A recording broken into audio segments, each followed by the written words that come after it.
তিনজন ব্যক্তিকে দিয়ে জাহান্নাম উদ্বোধন করা হবে। হাদিসটা মিশকাতে আছে, অন্য অনেক কিতাবে আছে। আবু হুরায়রা রাদিয়াল্লাহু আনহু হাদিসের রাবী, তিনি বর্ণনা করেছেন। আর যখনই তিনি হাদিসটা বলতেন তখন অজ্ঞান হয়ে পড়ে যেতেন। এটা কিন্তু হাদিসে এসেছে, যখনই তিনি হাদিসটা বলতেন তিনি অজ্ঞান হয়ে পড়ে যেতেন।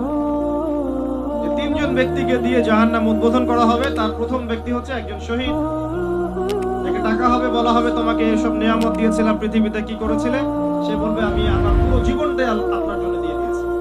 আল্লাহ পাক বলবেন ক্যাদিব, মিথ্যা কথা বলছো, বরং এই কারণে জীবন দিয়েছো, এই জন্য যুদ্ধে গিয়েছিলে যে মানুষ তোমাকে অনেক বড় বীর বলবে।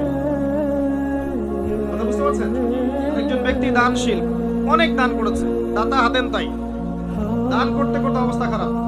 আল্লাহ পাক বলবেন কি করেছো? সব সম্পত্তি দান করে দিয়েছি, মিথ্যা কথা বলছো, এই জন্য দান করেছিলে যাতে মানুষ তোমাকে অনেক বড় দাতা বলে, জাহান্নামে যাও। আরেকজন ব্যক্তি কি করেছো? দ্বীনের জ্ঞান অর্জন করেছিলাম, হাফেজ ছিলাম, আলেম ছিলাম, কারি ছিলাম, বক্তা ছিলাম, ইত্যাদি ইত্যাদি, মানুষকে দ্বীনের পথে ডেকেছি। আল্লাহ বলবেন নাউযুবিল্লাহ, আল্লাহ বলবেন এই জন্যই কাজ করেছিলে যে মানুষ তোমাকে অনেক বড় আলেম বলবে, হাফেজে কোরআন বলবে, কারি বলবে, শায়েখ বলবে, ইত্যাদি ইত্যাদি, জাহান্নামে যাও।